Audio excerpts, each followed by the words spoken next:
Hey everybody, it's Nerdicane. I'm doing getting nerdy in the kitchen here. This is Luigi's garlic scape pasta, or garlic scape pesto with pasta. Um, this is sort of seasonal. You can't get these garlic scapes every part of the season. What a garlic scape is, okay, the bulb that is garlic, which is this thing right here. So when this thing is growing, the scape is what grows upwards, like a stem. Garlic doesn't flower, but it produces this flower-like stem, and then doesn't really do anything. It doesn't give off flowers or anything like that. So a lot of people who grow garlic will cut this off, and they'll cut it off when it begins. They won't let it get this long, because this pulls nutrients from the bulb, which is you want a nice big bulb. But what this is that stem when it's allowed to grow. Now, these things I don't know how to do it, but you could actually plant these, and it takes a while, but you could turn this into a garlic plant. That's the next garlic plant. I think it takes like 2 to 3 years for it to produce. It takes a while. It's kind of a pain in the butt. That's what we're doing. But we're gonna cook this stuff. We're gonna make a pesto out of this, a garlic scape pesto, which is really good. Recipe. I'm going to give you a precise recipe because this is based on sort of a precise recipe, okay? So you take a cup of this, half cup of olive oil. These are pine nuts, and this is Parmesan. Quarter cup, half cup, 1 cup. But as you can see from this is a lot. My wife bought a bunch. Mrs. Nerdicane bought a bunch. So whatever I get of this is going to determine what I do with the rest of these. It's going to just determine, this is going to determine the size of the recipe. I'm going to scale it up to do all this. So basically, we're going to use this tonight to cook with some nice spicy Italian sausage from the DeKalb Farmers Market. If you're ever in Atlanta, if you live in Atlanta, you should be going to the DeKalb Farmers Market. That place is awesome for food. They don't take credit card, though. It's really weird. You got to take a debit or you got to take cash. But that place is awesome. So this is going to determine how much I make of the rest of this stuff. So we're going to use it for tonight.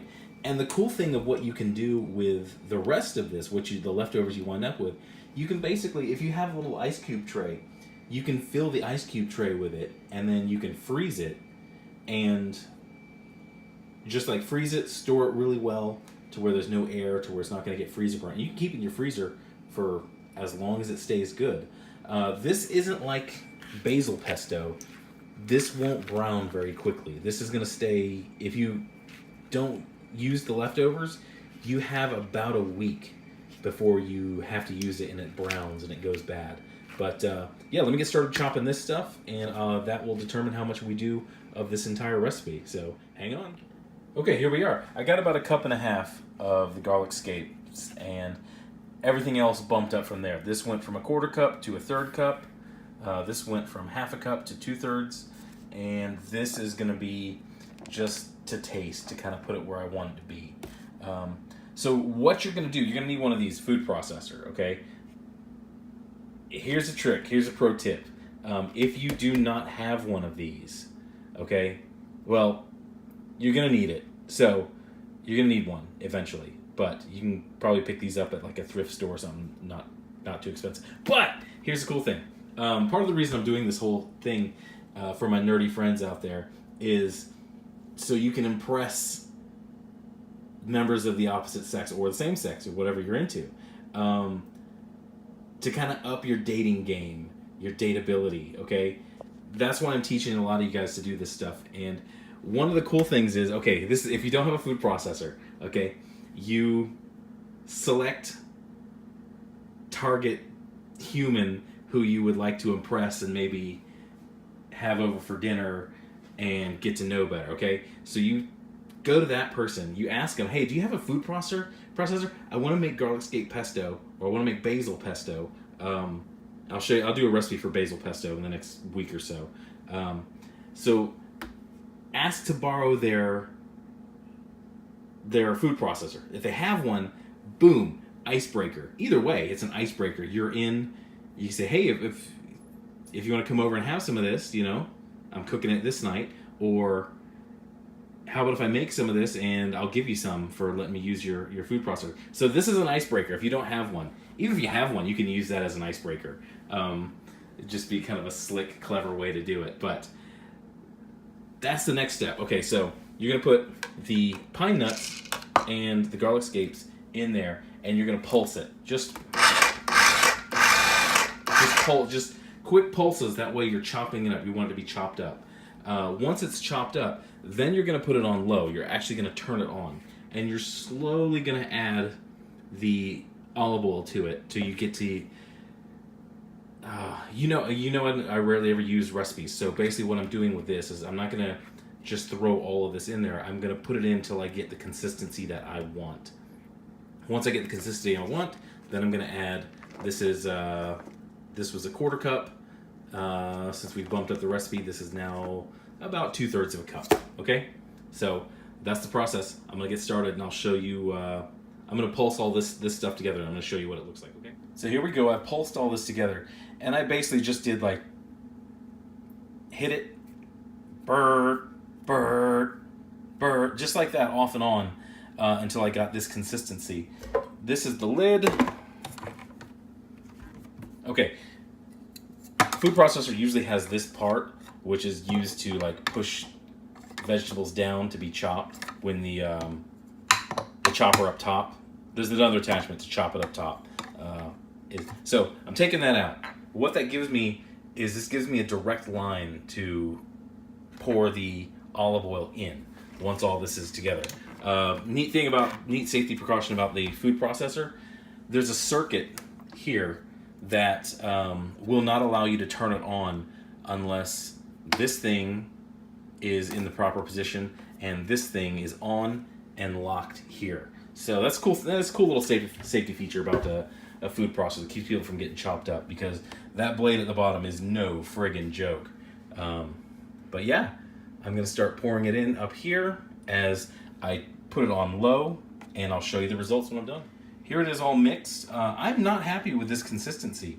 So I'm gonna put the lid back on and I'm gonna hit it with about maybe an ounce or two more of the olive oil. That way it's a little softer, a little more liquidy. And then I'm gonna hit it with the Parmesan, okay? Okay, that did the trick. That put it right about where I want it. This is where instinct is telling me it's ready for the cheese.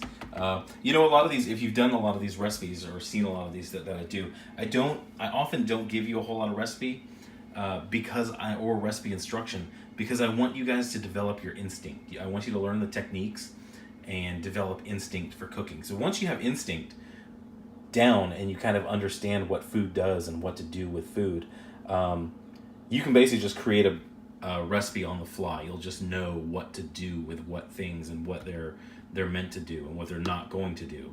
So I know that sounds strangely confusing, but if you have a chef brain like I do, you will understand that. So I'm gonna add the 3/4 of a cup. No, 1/3 of a cup. 3/4 would be way too much. 1/3 cup of the Parm cheese, and this stuff will be ready to go in the fridge, and we'll go to work a little later on we're using Gili today, which is also the name of a terrible, terrible Ben Affleck, Jennifer Lopez movie. Look it up. It was a disaster. And the sausage, but that's later. We'll take care of that later when little Nerdicane Jr. comes home. If you're wondering what that is in the background, this Nerdicane Jr. has his birthday in the winter, and this is a fondant reindeer that I made back in December, back in the winter for his birthday, and this was the cake topper.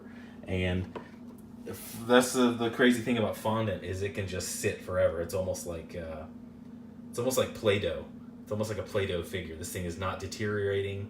It's not decomposing, which is a little scary because people eat fondant. So.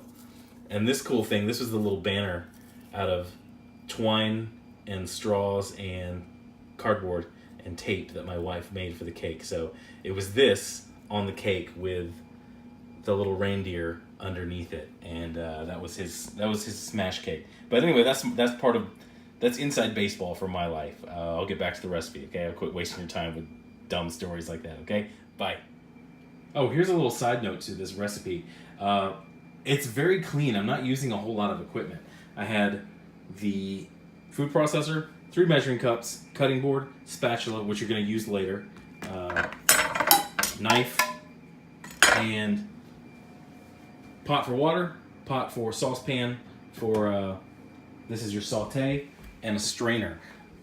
That's it. Two bowls to serve it on. That's pretty much it as far as equipment that I'm going to use. So this is very easy. And I know in a lot of my videos I break out a lot of equipment. I use a lot of things, but and I know this because Mrs. Nerdicane complains about the mess that I make sometimes. But this is a pretty cut and dry recipe, and it's actually very impressive because it's pesto, and a lot of people don't really realize how easy pesto is to make. So yeah, that's part of the appeal of this one. Okay, here we go. We're starting to cook. This is the saucepan. That's the sausage. Really good sausage. I put some ghee down in there and basically got it to, what I'm doing here is I'm sliding it around. That way it's nice and coated, the pan. I'm going to put the rest of that in there and I'm just going to cook it up. Remember, low and slow with sausage. You don't want to break that casing. Here's the casing. Here's the sausage cooked. Well, partially cooked, and I'm slicing it. So this is, I'm showing you this. This is how big you want to slice it. Goes right back in the pan to finish.